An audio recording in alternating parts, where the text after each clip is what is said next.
Welcome to BBC London with me, Assad Ahmed. On the programme tonight, humiliated and shouted at on a daily basis, a leading school academy trust faces allegations of what's been described as a toxic culture towards pupils. When I was in a class, I did have a teacher make me kneel for a significant portion of the class as a punishment, and so that left 2 skin abrasions on my knees. Well, the Academy denies the allegations and says it offers a safe learning environment. Also on the programme, travel fares are set to rise next year, but fares on London's most popular form of transport is frozen. Calling for your memories, the team behind the Cutty Sark are looking for anyone old enough to remember when it docked in Greenwich. The fight is on! And the local panto, which is more local than most and shows off a broad, talented and a very happy team.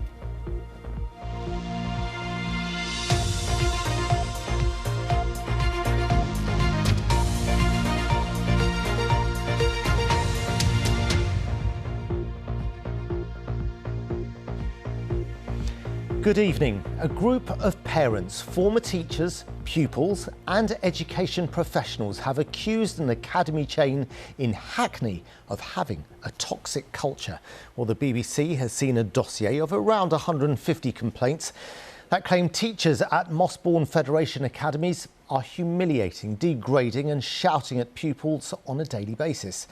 The Federation denies the allegations and says it's being targeted by a vexatious campaign, and it offers, it says, a safe learning environment. Well, today, the local council commissioned a review into one of the schools. Frankie McCamley has this report. This is the building. Isaac left Mossbourne Community Academy in Hackney 4 years ago, but his memories there still haunt him. I can almost hear the head of years yelling at children.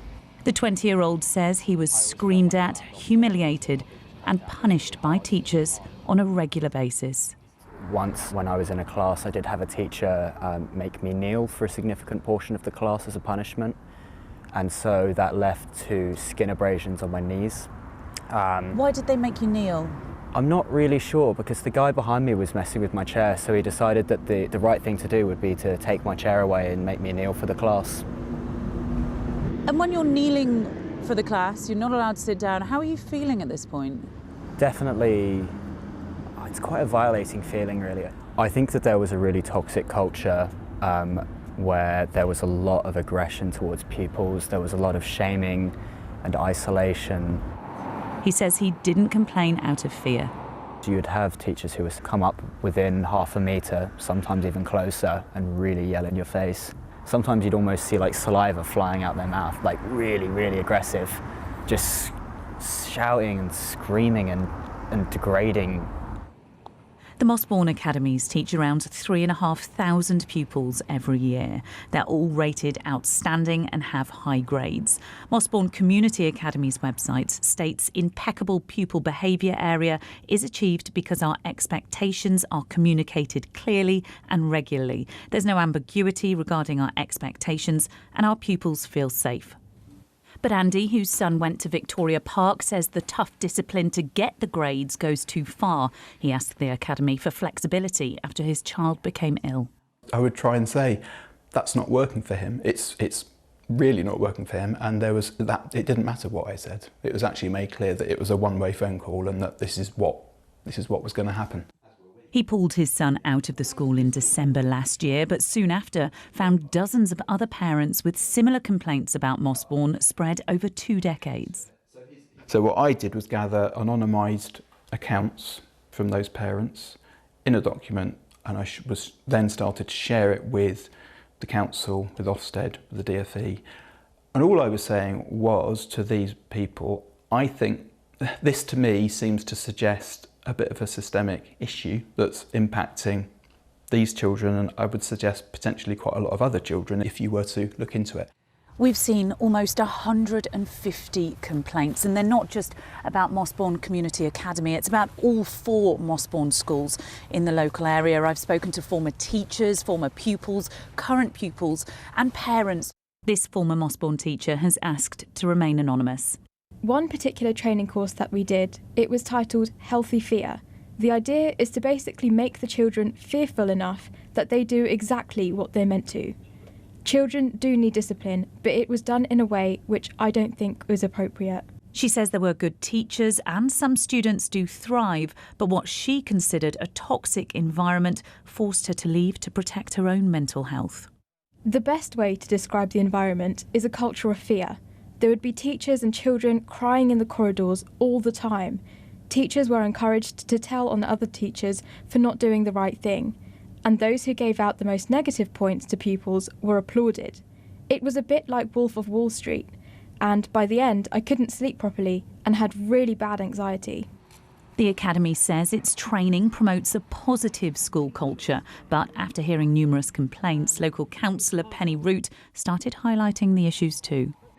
We first went to the council almost a year ago now, and we were sort of passed from one authority to another. So we've also been to Ofsted, we've also been to the Department for Education, to the regional director, and everybody's saying, oh, if it's a safeguarding issue, then it's not us. She's been calling on the council to carry out a safeguarding review.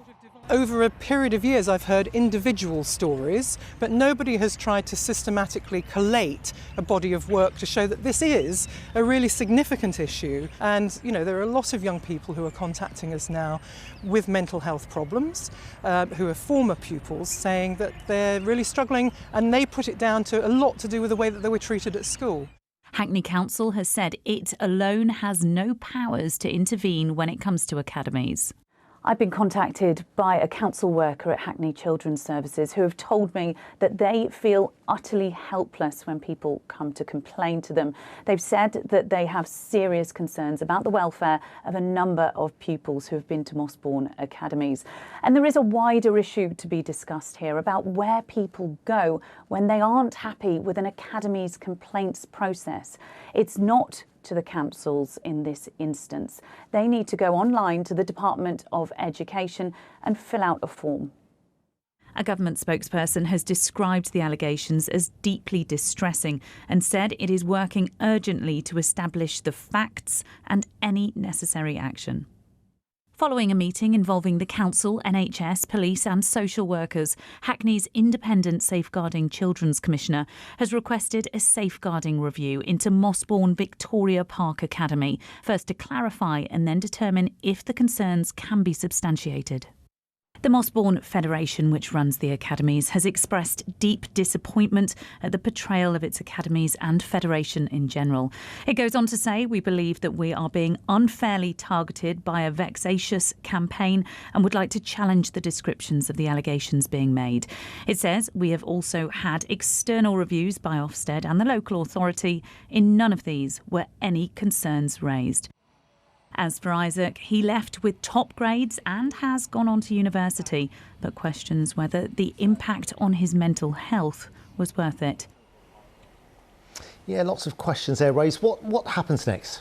Well, as I just mentioned in that report, a safeguarding review has been announced. And just to mention that it is only into one of the 4 Mossbourne schools. Now, these safeguarding reviews, they're usually launched when a single child is suspected or known to have been abused, neglected or physically harmed. But in this case, this isn't a single case with a single child. These are lots of allegations of screaming, humiliating pupils that have been collected into a dossier now of what I've seen of 200 complaints. Now, the council has said it has been aware of a number of complaints about the schools, but alone it cannot intervene. What needs to happen is this multi-agency approach, and that's what has happened this week. Multi-agencies, so the NHS, the police, they have all got together and discussed these allegations, and that is why this safeguarding review has been launched, and that is going to determine exactly what has happened here. And I have to ask, Frankie, what has Mossbourne Federation had to say? Well, the Mossbourne Federation, it runs all 4 academies, so it's important to note that this inquiry, this review, is just looking at Mossbourne Victoria Park Academy. Now, we haven't had a response to them as in regards to the review yet, but we have seen a letter to parents that have said that they've been informed of this review. It wrote, "It is fully committed to safety and well-being of our students." It says it's regularly reviewed by all safeguarding bodies, but it's not received an explanation as to the need for this safeguarding review, and it believes it's been driven by a broader cultural debate. Now, this is a developing story, so we will be following it in the coming weeks. Yeah, and thanks for that. I know you're keeping a close eye on it. Frankie McCamley, thank you very much. Well, that's our top story tonight, but there's plenty more to come this evening, and I'm looking forward to this. Collecting the first memories of the last tea clipper, we take a look at a new project in Greenwich aiming to store those memories forever.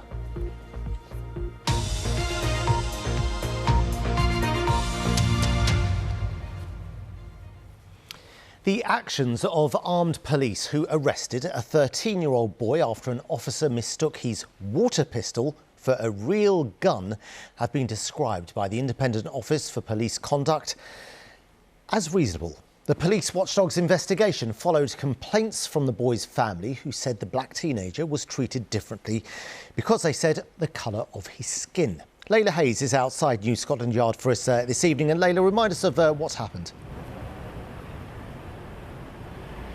Well, Assad, this all happened in July last year. The 13-year-old boy, who can't be named, was, as you say, playing with a water pistol while out on his bike in Buxted Road in Hackney.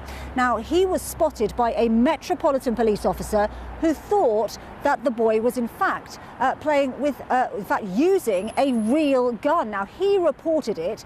It was then declared a firearms incident, and soon after, armed police used a vehicle to knock the boy off his bike into a wall. He was then arrested and handcuffed on the ground. Now, the boy's mother complained. That led to an investigation by the Independent Office for Police Conduct. And today they have found that the actions of all the officers in this case were reasonable in the circumstances. This is what they had to say. I am not apportioning blame. Every child is entitled to play with a water pistol as long as playing with water pistols is illegal, is a legal activity. But what that officer did in that split second is he saw that, he thought it could have been a firearm, and he called it in as potentially a firearm. Layla, how have the boy's family reacted to today's decision? Well, the boy's mother has described the IOPC findings as extremely disappointing. She feels her son was discriminated against because he was black, and she says the police would not have treated my son this way if he'd been a white 13-year-old boy. Now, she gave investigators a picture of the type of water pistol he was using, which you should see now on the left of the screen. But police say it looks very similar to a starter pistol seen here on the right, which can be converted to fire live ammunition. Well, the Met Police have since apologised to the boy's family. The IOPC say, yes, they accept it was a distressing incident for them, but they say that the officers will face no disciplinary action. OK, Layla Hayes at New Scotland Yard, many thanks for that. It's 12 days until Christmas, and it's that time of year when we find out about how much it will cost to travel around London next year. OK, I admit it's not very festive, but it is important. Here's an example of the numbers you need to know.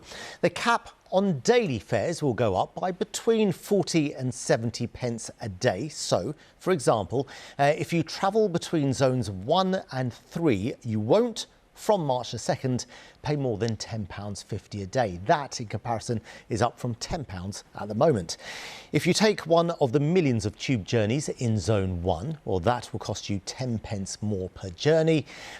And good news, if you catch the bus, the most popular way of getting around London, prices are being frozen and will remain at £1.75. All profits are reinvested into transport. And here's the Mayor.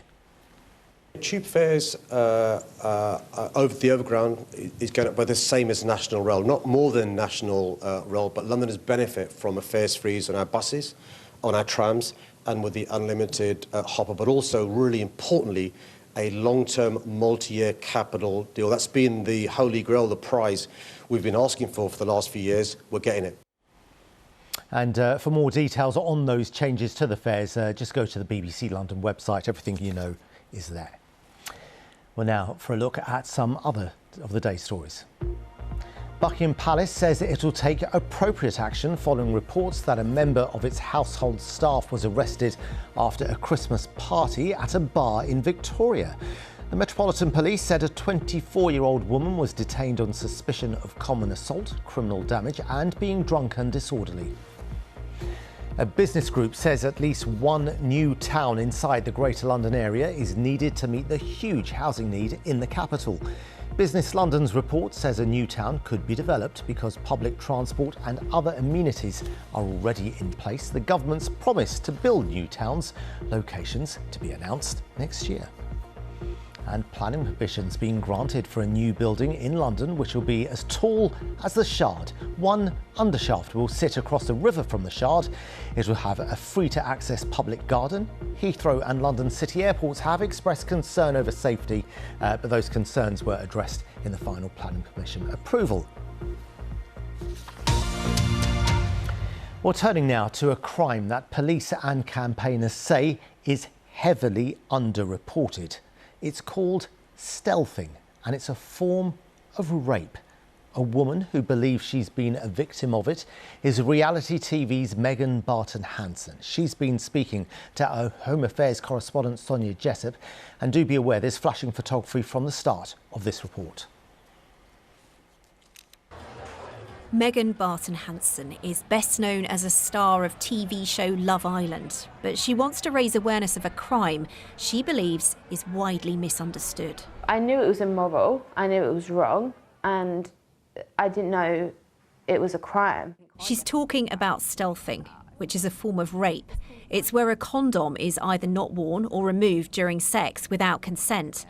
Megan believes she has been a victim of this, although she didn't realise it at the time. She says it led to her having an abortion. I guess he did gaslight me and say, no, obviously I wouldn't do that intentionally, of course not, and just kind of really played it down, made me seem like stupid and paranoid for thinking that at the time. She says it wasn't until recently, when she talked about the incident on a podcast, that she realised stealthing is a crime.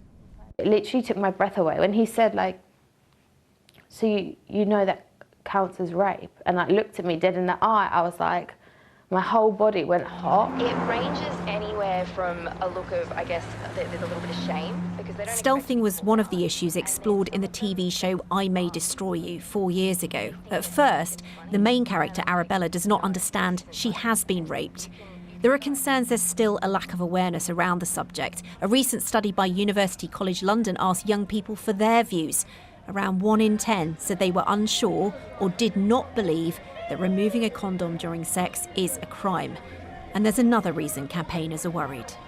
There are lots of online communities now that are promoting or encouraging this type of behaviour, and it is tied also to the consumption of pornography, which can also normalise and sometimes make a fetish of this kind of abuse. Prosecutions are also very rare. In June, Guy McKendy from Brixton was jailed for more than 4 years for stealthing.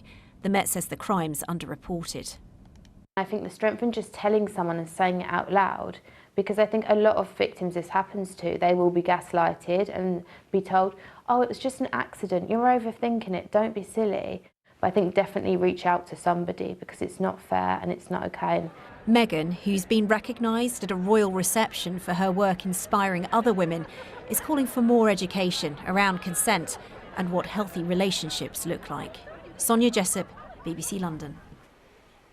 Well, if Sonia's report raises any concerns for you or someone you know, then help and support is available on the BBC Action Line. We've pulled together organisations that you can contact. Just go to the BBC Helpline website. Now, this world-famous ship from the 1800s, which had its home in London, is celebrating a very important milestone this week. Great pictures, these. It's 70 years since the glorious Cutty Sark was brought to Greenwich. It's still hugely popular among locals and tourists. I was there just a couple of weeks ago, and now there's a call for anyone who's old enough to remember when it arrived to share their memories. Chris Slegg has more. Cared for but unwanted. 1954. This could have been the Cutty Sark's very last voyage. The Cutty Sark is to be examined by nautical experts. They will decide her fate, whether she is fit to survive or whether she must be broken up.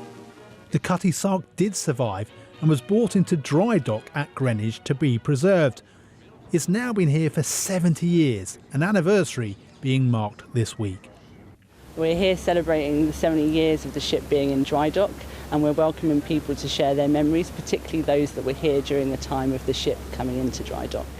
Anyone who can remember the ship being dry docked will be in their mid to late 70s, but everyone is being invited to submit their memories of visiting over the years. John is a volunteer here. I was born the year after Cutty Sark came to Greenwich, and so I've been around almost as long as the ship has been here in Greenwich, and so it's been part of my life ever since I've known of it. It's always felt special. It is a very special ship. It's a great survivor of the great days of sail. And this is where people are being asked to leave their memories with the Cutty Sark, and some of them will be displayed here. I'm going to leave mine. Visiting on a school trip and being fascinated by seeing a ship on dry land. All done. Wonder if I'll make the cut. Built in the 1860s, in its heyday, the Cutty Sark would race tea from China to thirsty Londoners. There was a lucky escape in 2007 when it was nearly destroyed by fire, but was later restored by lottery funding. Well known as a landmark on the London Marathon route, it's warmly regarded by many Londoners. The real thing that's really, really special about Cutty Sark is it is the last one left. So this is the last tea clipper in the world. So I think it's come to represent a sort of an age, sailing ships in general. So it's really come to encapsulate lots of things beyond itself. And I think for me, that's the real special thing. Having sailed the 7 seas, the Cutty Sark now at rest for 70 years in Greenwich. Chris Slegg, BBC London. Yeah, I love the Cutty Sark, and it's in great shape at the moment, well worth going to see. Now, Panto is back. Oh, yes, it is. And for a production of Sleeping Beauty in Catford, it's so much more than a fairy tale. This Panto is deeply connected to the community, and the cast and crew, well, they genuinely love what they're doing. Wendy Hurrell went to see it. We are the power of three. They're on a mission at the Broadway Theatre in Catford. Lewisham must have its own Panto. Hello! Bonjour! Namaste! For its second year, Sleeping Beauty with a twist. It's about celebrating the diversity of Lewisham and Catford, really, and the whole area, and London in general. And I think in these days when people are seeking to divide us, there's never been a more important time to tell these stories that maybe people think they know and tell them in a different way. Yes, this princess saves herself and the prince while she's at it. The fight is on! And the baddie, along with 65% of the 80 or so cast and crew, is a Lewisham local. Really? I saw my first Panto here in 1986. For many of these children, it's the first time they've had a taste or an experience of theatre. And we want to catch them now, while they're young, so that they know theatre is accessible to them. And Panto is very much them getting involved. There is no fourth wall. You can shout. You can boo. When I was young, I remember I came to see a variety show, and I saw a boy playing a prince in a ballet, you know, and I thought, oh, one day I would love to be like that. This year we have such a beautifully diverse cast that everyone that comes to see can have someone that they can see and identify with on the stage. I think that's such a special and beautiful thing to be a part of. Sleeping Beauty's been written and directed by Susie McKenna, who established the Hackney Empire Panto. I love this as an art form. I'm so blessed to have worked in it for as long as I have, but coming to a new theatre, a new borough, that's why I said yes, particularly when it came down to the ambitions to train within it. Because, as well as the 600 tickets priced at £1 given to community groups, accessibility goes even further here. So we started a talent pipeline scheme And that is specifically aimed at global majority and or working class people. And they come, they get paid London living wage or more. They work on the panto, they get mentored by West End professionals, and it's a way of opening the door. This year, it's costume, music, stage management, sound and producing. So they say, support your local theatre. This pantomime has the community absolutely at its heart and changing this industry for the better.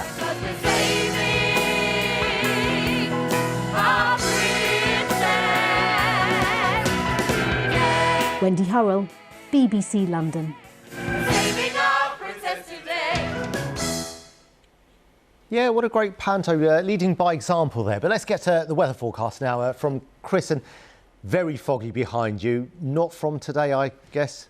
No, I introduced viewers yesterday, you might remember, to a new way of measuring the cloud, the Gherkin measuring stick.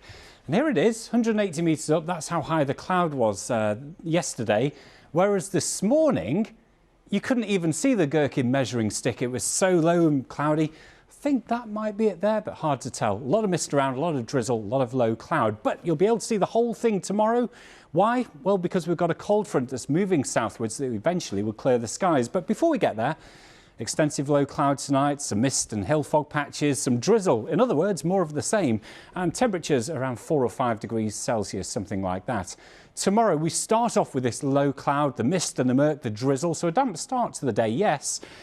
But then we see this weak cold front move through, and progressively as we go through the day, we'll see some sunshine come out. Not seen much of that so far this week, but it will be a real difference. It will be another quite chilly day, mind you, temperatures around 7 or 8 degrees Celsius, but this cold weather isn't going to stay, because as we go through Saturday night, it's the night where actually temperatures will tend to rise from the west as this milder air works in, these southwesterly winds as well. So Sunday, a lot of cloud around, yes, and there could be an odd spit of rain, but equally I'm expecting there to be a few cloud breaks, a bit of sunshine coming through, probably quite hazy sunshine at that. But as far as the temperatures go, instead of struggling at around 7 or 8 degrees, we'll be up into double figures, 12, even 13 degrees Celsius. And as we head into next week, often it's going to be quite cloudy, but it looks like this mild weather is going to stay at least for the first half of the week before conditions turn rather more changeable towards the end of the week. That's how things are looking. That's that. Chris, thanks very much for that. Well, that's it for now. Alison Earle will be here with our late news tonight at 10:30 on BBC One. And also tonight is the magical Joanne Good on your local BBC radio station. Now, she spreads joy, it has to be said, all year round. But with just 12 days to go before Christmas, she'll have that extra bit of sparkle between 10 p.m. and 1 a.m. You can tune in on the BBC Sounds app or BBC Sounds online. For now, from all of us here, do have a very good evening.